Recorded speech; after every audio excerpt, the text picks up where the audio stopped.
என் பேர் கஸ்தூரி. நான் வெஸ்மம்பிலேருந்து வரேன். போன மீட்டிங்கில் வந்து எங்கள் அம்மாவுக்கு வலது காலில் சக்கரை வியாதி இருந்ததால் பாதத்தில் ஃபுல்லாக குப்பலம் வந்துடுச்சு. டாக்டர்கிட்ட போய் காட்டும்போது காலே எடுக்கிற நிலைமையில் இருக்குமா, ஆனால் இருந்தாலும் நான் டெஸ்ட் பண்ணிவிட்டு சொல்கிறேன்னு சொன்னாங்க. நான் ப்ரேயரில் எழுதியிருந்ததுக்கு பிரகாரம் எந்த ஒரு காலும் எடுக்காத அளவுக்கு அட்மிட் பண்ணாமலே அவங்களுக்கு சரியாயிடுச்சு. கர்த்தருக்கு கூடான நன்றி. கர்த்தருடைய பரிசு நாமத்துக்கு மகிமை உண்டாவதாக. நான் புளியாந்தோப்புலேருந்து வரேன். என் பேர் முத்துலட்சுமி. அம்மாவுக்கு வந்து ரொம்ப செப்டம்பர் மாதம் உடம்பு சரியில்லாமல் ஆகிட்டாங்க. அவங்க இறந்துடுவாங்கன்னு தான் நினச்சோம். இங்கே பர்ஷவாக்கத்தில் ஹாஸ்பிட்டலில் சேர்த்துருந்தோம். நாங்கள் ஜபகோபுரத்துக்கு ஃபோன் பண்ணோம்.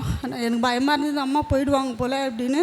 ஆனாலும் கர்த்தருடைய கிருபை ஜெபிச்சதுனால அம்மா உயிரோடு வந்து நிற்கிறாங்க. அது மாத்திரம் இல்லை, நான் ஒரு சின்ன வீட்டில் இருந்தோம். ஐயா கிட்ட வந்து ஜெபம் பண்ணி பெரிய வீடு லீஸு கொடுத்துருக்காரு. என் தேவனுக்கு கூடான கொடி நன்றி.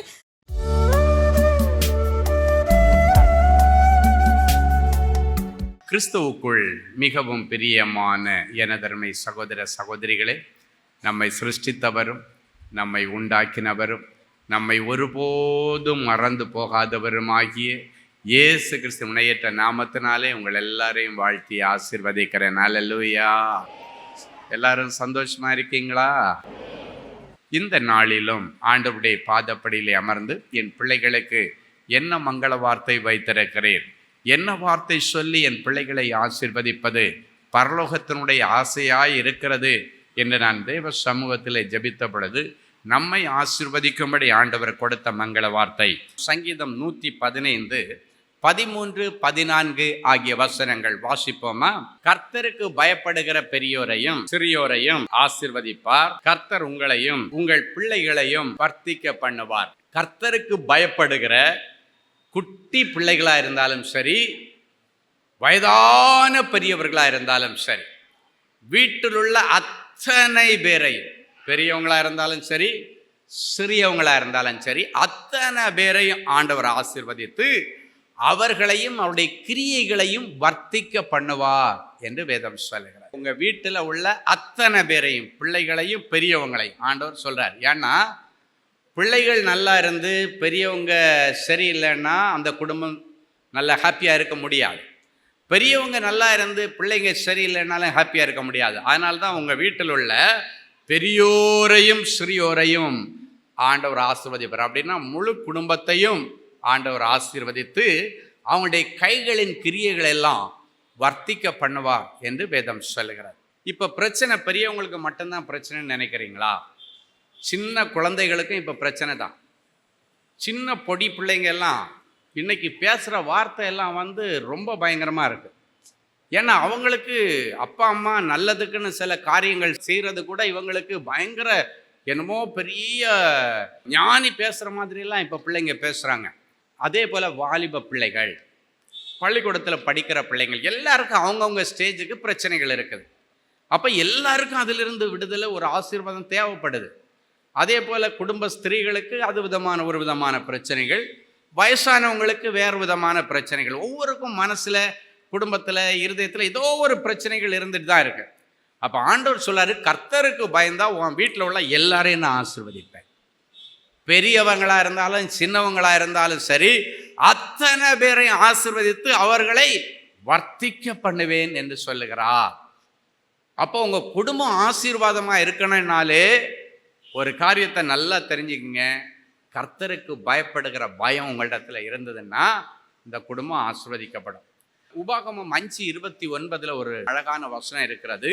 அவர்களும் அவர்கள் பிள்ளைகளும் என்றென்றைக்கும் நன்றாக இருக்கும்படி அவர்கள் எந்நாளும் எனக்கு பயந்து என் கற்பனைகள் எல்லாம் கை கொள்வதற்கு ஏற்ற இருதயம் அவர்களுக்கு இருந்தா வீடு நல்ல சந்தோஷமா நலமா ஆரோக்கியமா இருக்குமா. இந்த வசனத்தினுடைய அர்த்தம் என்னன்னா, நீங்களும் உங்கள் பிள்ளைகளும் இன்னும் முதல் என்றென்றைக்கு நல்லா இருப்பீங்களாம். இந்த வார்த்தை அது. அவர்களும் அவர்கள் பிள்ளைகளும் இன்று முதல் என்றென்றைக்கும் நன்றாக இருக்கும்படி. அப்படின்னாச்சுன்னா ஒரு குறிப்பிட்ட காலம் மட்டும் நல்லா இருந்தால் அதுக்கப்புறம் அழிந்து போகிறதல்ல, கெட்டு போகிறதல்ல. என்றென்றைக்கும் நீங்களும் உங்கள் பிள்ளைகளும் இன்று முதல் என்றென்றைக்கு நன்றாக இருப்பீர்கள் என்று ஆண்டவருடைய ஸ்தானாதிபதியாய் நான் பலிபீடத்தில் நின்று உங்களை மனதார வாழ்த்தி ஆசீர்வதிக்கிறேன். என்னென்றைக்கு நல்லா இருக்கும்படி எனக்கு பயந்து. அப்ப நீங்களும் நல்லா இருக்கணும், பிள்ளைகளும் நல்லா இருக்கணும்னா ஆண்டவருக்கு பயப்படுகிற பயத்தை இன்னைக்கு ஆண்டவர் உங்களுக்கு கொடுக்குறேன்னு நினைக்கிறேன். ஸோ அந்த நல்ல குணாதிசயத்தை, இன்னைக்கு அந்த ஒரே குணாதிசயத்தை வச்சு தான் ஆண்டவர் பேசிட்டு இருக்கிறார். ஆண்டவருக்கு பயப்படுகிற பயம், காட் ஃபியரிங் இருந்துச்சுன்னா நீ தாண்டா கிங் அப்படின்றார். அது இருந்த உடனே யாரும் உன்னுடைய வளர்ச்சியை தாக்க முடியாது. நீ வர்த்திக்க பண்ண வர வளர்ந்துக்கிட்டே இருப்பேன்றார். நீ முன்னேறிட்டே இருப்ப. உன்னுடைய முன்னேற்றத்தை யாரும் தடை பண்ண முடியாது. உன்னுடைய வளர்ச்சியை யாரும் தடை பண்ண முடியாது. கர்த்தருக்கு பயப்படுகிற மனுஷன் இவ்விதமாய் ஆசீர்வதிக்கப்படுவான்னு சங்கீதம் 128 குடும்பத்திற்கான அத்தனை ஆசீர்வாதங்களும் இருக்கிறது. எல்லா திருமண வீடுகளிலும் எல்லா திருமண ஆராதனைகளிலும் அந்த குடும்ப ஆசீர்வாத சங்கீதத்தை வாசித்து தான் ஜனங்களை ஆசீர்வதிக்கிறார்கள் ஆசாரியர்கள். ஸோ அதில் உன் கைகளின் பிரயாசத்தை நீ சாப்பிடுவ அப்படின்னு இருக்குது. நீ ஆண்டவருக்கு பயந்து ஜீவிச்சா உன் கைகளின் பிரயாசத்தை நீ சாப்பிடுவாய், உனக்கு பாக்கியமும் நன்மையும் உண்டாகும், ஆண்டவர் என்னை வர்த்திக்க பண்ணுவார் என்று சொல்லப்பட்டிருக்கிறது. என் அன்பு தேவனுடைய பிள்ளைகளை, உங்களுடைய தொழில், உங்களுடைய வியாபாரம், உங்களுடைய ஊழியம், உங்களுடைய வேலை இன்னும் உங்களுக்கு சரியா அமையலை அப்படின்னாச்சுன்னா ஒரு மாற்றத்தை கொண்டு வாங்க. இன்றைக்கு உங்களை நீங்கள் பரிசுத்தம் பண்ணுங்கள், நாளைக்கு அற்புதம் நடக்கன்னு ஆண்டவர் சொல்றார். நிறைய பேருடைய கைகளின் பிரயாசத்தை இவங்களால சாப்பிட முடியல. வட்டிக்காரங்க சாப்பிட்றாங்க, மெடிக்கல்ன்ற பகுதியில் ஒரு பக்கம் போகுது, வண்டி ரிப்பேரு, விபத்து, தேவையில்லாத பிரச்சனை, வீண் வம்பு, கேஸு, சும்மா நின்ன இடத்துல தூக்கிட்டு போய் உங்கள் பேரில் கேஸ் போடுறது, இதெல்லாம் நிறைய நடந்து கொண்டிருக்கிறது. அதன் நிமித்தம் நம்முடைய பணங்கள் எல்லாம் விரயமாகிறது. நீங்கள் உழைச்ச உழைப்பின் பலனை நீங்கள் சாப்பிட்றதுக்கு பதிலாக யாருக்கோ சாப்பிட கொடுக்குறீங்க. சிலர் சொல்லுவாங்க, ஐயா நான் டே அண்ட் நைட்டு கஷ்டப்படுறதெல்லாம் எவனுக்கோ சாப்பிட கொடுக்குறேன்றான். என்னன்னு கேட்டால் அவ்வளோ வட்டி கட்டுறேன். ஒருத்தர் சொல்கிறார், ஒரு முறை ஒரு பெரிய அதிகாரி என்னை பார்த்து சொல்கிறாரு, ஐயா என்னைக்கு நான் ஞானம் இல்லாமல் தேவையில்லாத காரியங்களில் இறங்கி அதில் இன்வெஸ்ட்மெண்ட் இதில் இன்வெஸ்ட்மெண்ட்னு போட்டு நான் கடனில் மாட்டின அன்னைக்கு பிறகு எனக்கு மதிப்பு மரியாதை எல்லாம் போச்சு. என்னன்னு கேட்டால் அவர் சொல்கிறாரு, அவருக்கு 5வது மாடியில் ஆஃபீஸ், அவருடைய ஆஃபீஸ். கீழே இருந்து லிஃப்ட்டில் போவாராம். லிஃப்ட் மேனெல்லாம் முன்னாடி ஒரு பெரிய அதிகாரி, லிஃப்ட் மேனெல்லாம் இவர் வந்தோடனே ஐயா வாங்க வாங்கன்னு இப்படி நின்றுட்டு சல்யூட் அடிப்பான். போனோடனே பேகை வாங்குவான். உள்ளே அவரை போய் அந்த 5வது ஃப்ளோரில் இறங்கினோடனே அங்கே உள்ள கொமஸ்தா நிற்பார். அவர் பேகை வாங்கிட்டு அப்படி தான் லிஃப்ட் மேன் இருப்பானா. இப்போ எல்லாம் அவர் சொல்கிறார், இப்போ எல்லாம்ண்ணே என்ன சார் அப்படின்னு ரொம்ப பேசுகிறான். ஏன் பேசுகிறான்னு கேட்டேன். அவங்ககிட்டையும் கை நீட்டி கடன் வாங்கிட்டேன்றார். மரியாதை போச்சு.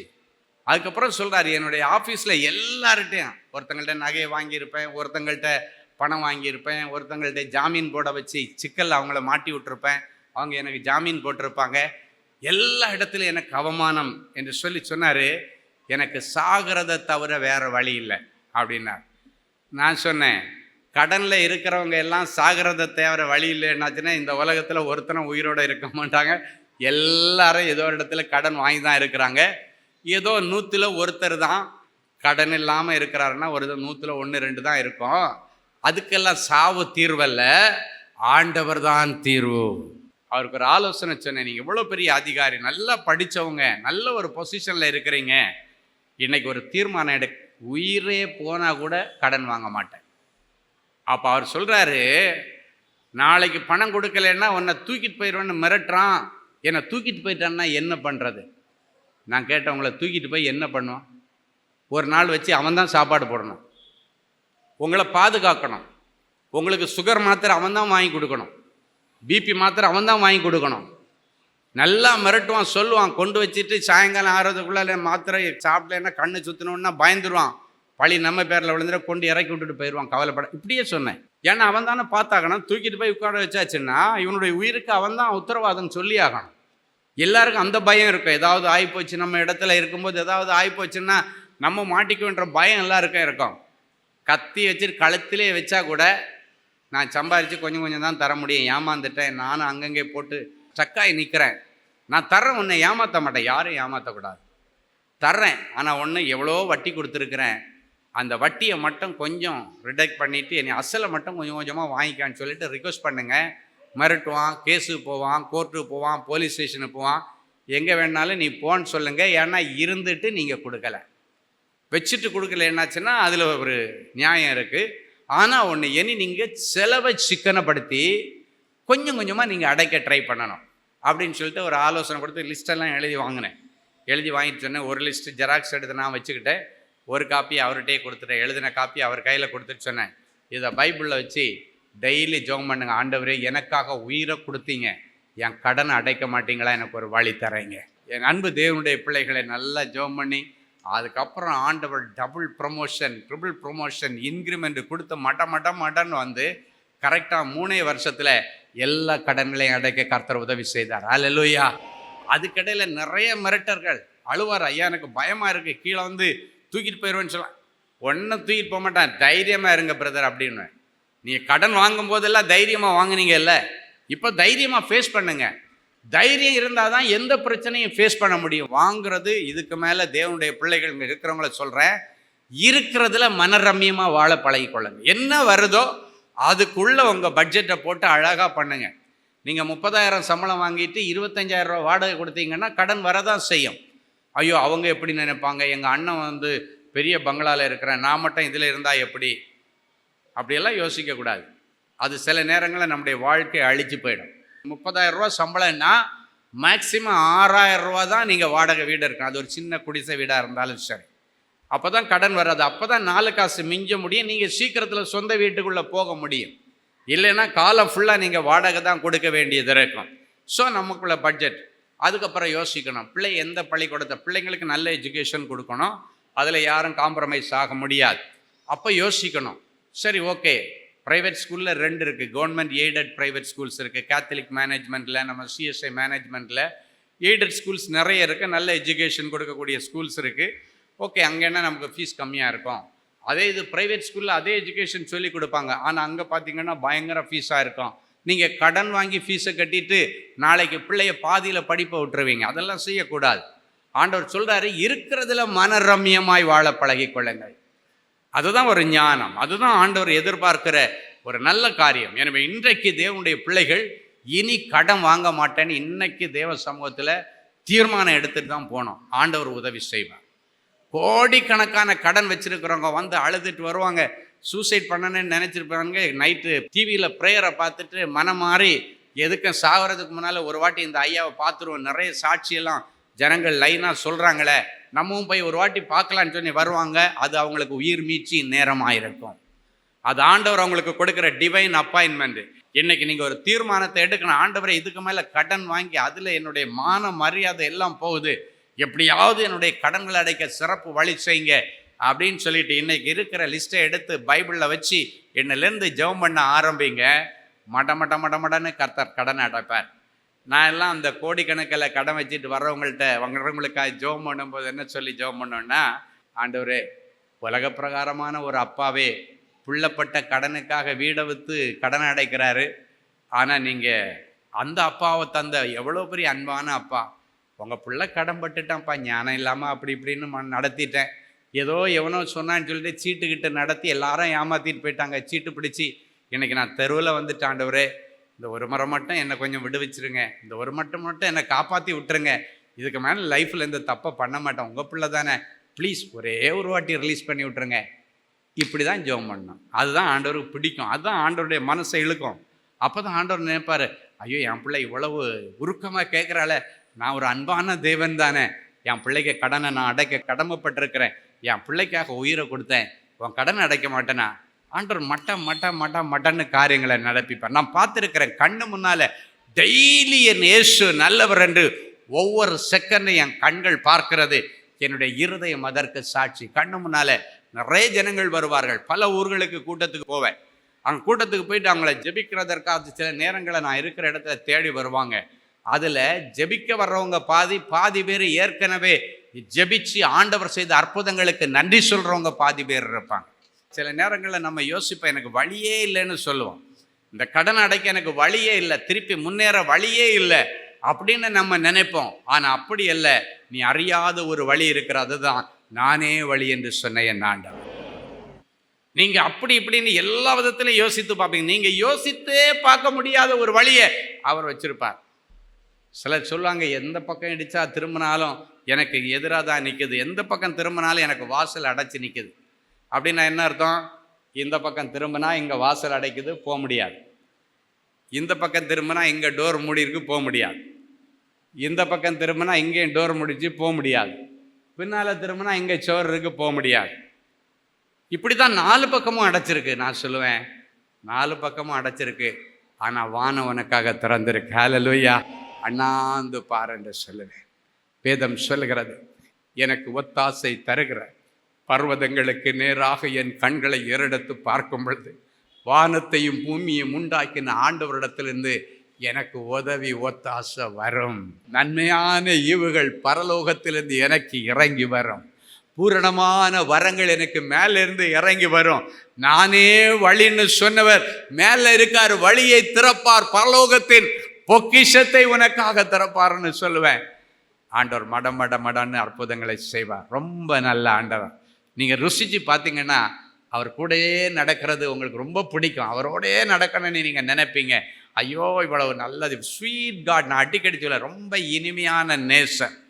சாலமோன் உன்னத பாட்டிலே சொல்லுகிறார், அவர் இனிமையான நேசர், இன்ப நேசர் என்று சொல்லுகிறார். என் அன்பு தேவனுடைய பிள்ளைகளை, இன்னைக்கு அவர் உங்களுக்கு இனிமையான நேசராக உங்களுக்கு தென்படுவார். ஹல்லேலூயா. சரி, இப்போ எல்லாரும் எழுந்து நின்று கண்களை மூடி தேவ சமூகத்தை நோக்கி பார்ப்போம். பூரண அழகுள்ள எங்கள் அன்பான ஆண்டவரே, விரும்பத்தக்க ரூபம் உங்களிடத்திலே இல்லை என்று சொல்லக்கூடிய அளவிற்கு அழகான அந்த ரூபம் அலங்கோலமாய் மாறும்படி எங்களுக்காக சிலுவையிலே அடிக்கப்பட்ட அன்பான தேவனே, எங்கள் பாவத்திலிருந்து, சாபங்களிலிருந்து, வியாதிகளிலிருந்து, கடன்களிலிருந்து எங்களை மீட்டெடுத்த எங்கள் அன்பான தேவனே, மருத்துவச்சிகள் ஆண்டவருக்கு பயந்தது நிமித்தம் அவங்களுடைய குடும்பங்களை தழைக்க பண்ணின தெய்வமே, வந்திருக்கிற என் பிள்ளைகளுடைய குடும்பங்களை நீர் தழைக்க பண்ண. நாளுக்கு நாள் பின்தங்கி கொண்டிருக்கிற என் பிள்ளைகளுடைய குடும்ப சூழ்நிலைகள் இனி நாளுக்கு நாள் முன்னேறட்டும். தாவீது நாளுக்கு நாள் விருத்தி அடைந்தான். சேனைகளின் கர்த்தர் அவனோடு இருந்தாராம்.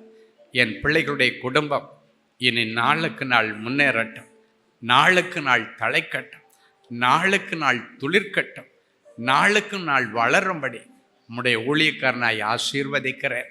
சிப்பிராள் பூவாள் என்கிற மருத்துவச்சிகளை நன்மை செய்கிற தேவன், இங்கு வந்திருக்கிற என் பிள்ளைகள் ஒவ்வொருவருக்கும் இன்றைக்கு நீர் ஒரு நன்மை செய்வீராக. 2000 வருஷங்களுக்கு முன்பாக நன்மை செய்கிறவராய் சுற்றி திரிந்த எங்கள் தெய்வம், இன்றைக்கு என் பிள்ளைகளுக்கு நன்மை செய்ய நீர் எழுந்தருளி வந்திருக்கிறேன். வந்தவர்கள் ஒருவரையும் நீர் வெறுமனே அனுப்பாமல் இவர்களுக்கு விரும்பினது எல்லாவற்றையும் நீர் கொடுத்து என் பிள்ளைகளை சந்தோஷமாய் அனுப்பும். இடிக்கப்பட்டு கிடக்கிற என் பிள்ளைகளுடைய வாழ்க்கை இனி கட்டப்படுவதாகன்னு நான் ஆசீர்வதிக்கிறேன். எந்தெந்த பிள்ளைகளுடைய குடும்பத்தில் சுப காரியங்கள் தடைப்பட்டிருக்கிறதோ எல்லா குடும்பங்களிலும் நல்ல சுப காரியங்கள் நடக்கும்படிக்கு ஆண்டவர் முன்ன நின்று என் பிள்ளைகளுடைய வாழ்க்கையில் திருமண காரியங்களை நீ நிறைவேற்றி தாரும். பிரிந்து போன குடும்பங்களை ஒன்றாக இணைத்து என் பிள்ளைகளை நீர் மகிழ பண்ணுவீராக. இள வயதின் விதவைகளை நினைந்தருளை மறுபடியும் என் பிள்ளைகளுடைய வாழ்க்கையை நீர் கட்டி எழுப்பும். இஸ்ரவேல் என்னும் கன்னிகையை நீ மறுபடியும் கட்டப்படுவாய் என்று சொன்னீரே. என் பிள்ளைகளுடைய வாழ்க்கையை மறுபடியும் கட்டி எழுப்புகிறதற்காய் உமக்கு நன்றி. அநேக பிள்ளைகள் நிறைய முறை அரசாங்க தேர்வு எழுதி அரசு வேலைக்காக முயற்சி எடுத்தார்கள். பேங்க் உத்தியோகத்திற்காக எக்ஸாம் எழுதினார்கள், ரயில்வே உத்தியோகத்திற்காக எக்ஸாம் எழுதினாங்க. ஒரு பிரயோஜனமும் இல்லைப்பா. இன்னைக்கு பிறகு இன்னொரு முறை என் பிள்ளைகளுக்கு ஏமாற்றம் வரக்கூடாதுப்பா. இன்னைக்கு உமக்கு பயப்படுகிற பயத்திற்கு தங்களை ஒப்பு கொடுத்திருக்கிறார். ஆண்டவரே, உமக்கு பயந்து நான் ஜீவிப்பேன். என் மனசாட்சிக்கு பயந்து ஜீவிக்க. எல்லாருக்கும் நல்லது செய்வேன் ஆண்டவரே. நான் நல்லது எதிர்பார்க்கிறேன், ஆனால் எல்லாருக்கும் இவ்வளவு நாள் நான் தீமை செய்திருக்கிறேன். இதுக்கு மேலே நன்மையை செய்ய சொல்லி தந்தீங்கப்பா. இனி எல்லாருக்கும் நன்மை செய்வேன்னு சொல்லுகிற என் பிள்ளைகளுக்கு இந்த வருஷம் அவர்கள் மறந்து விடாதபடிக்கு ஞாபகம் வைக்கும்படி ஞாபக குறியாக ஒரு ஆசீர்வாதமான அரசாங்க வேலை, ஒரு ஆசீர்வாதமான தொழில், ஒரு ஆசீர்வாதமான உயர்வை என் பிள்ளைகளுக்கு கொடுத்து என் பிள்ளைகளை நீர் கனம் பண்ண இயேசுவின் மூலம் பிதாவே, ஆமேன், ஆமேன். கிறிஸ்துவுக்குள் அன்பானவர்களே, ஆண்டவராகிய இயேசு கிறிஸ்துவின் இனிய நாமத்தில் அன்பின் வாழ்த்துக்கள்.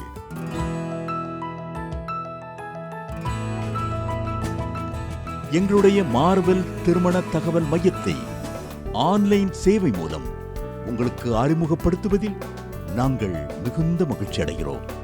எங்களது மார்வெல் திருமண மையம் கிறிஸ்தவ குடும்பத்தில் திருமணத்திற்கு ஆயத்தமாயிருப்பவர்கள் தங்களுக்கு ஏற்ற வாழ்க்கை துணையை தேர்ந்தெடுக்க சிறந்த திருமண சேவை மையமாக இருக்கிறது.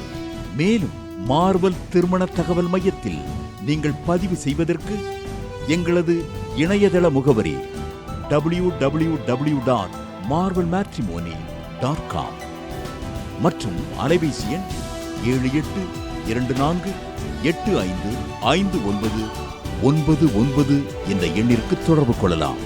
சென்னை, நாகர்கோவில் மற்றும் மும்பை நகரில் உள்ளவர்கள் பதிவு செய்ய விரும்பினால் கீழ்க்கண்ட விலாசங்களில் உள்ள எங்களது அலுவலகங்களோடு தொடர்பு கொள்ளலாம்.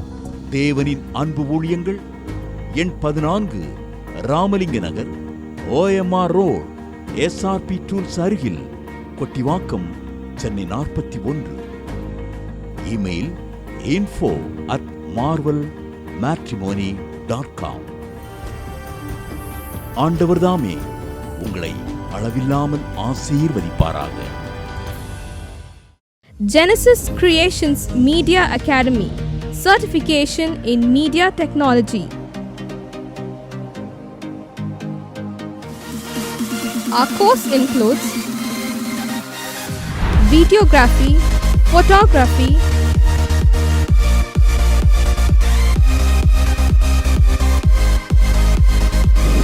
live video mixing,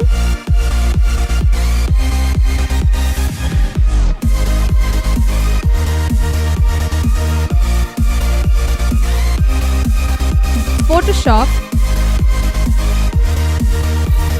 live sound mixing,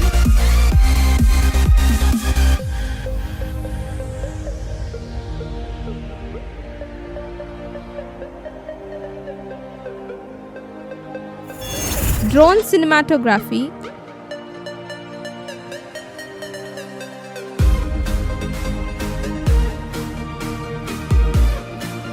and video editing.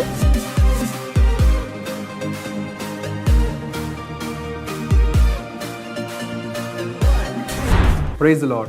I welcome you all on behalf of Genesis Creations Media Academy. இந்த கோர்ஸ் நாங்கள் ஸ்டார்ட் பண்ணதுக்கான மெயின் ரீசன்ஸ் பார்த்தீங்கன்னா 3 பெனிஃபிட்ஸ் இருக்குங்க.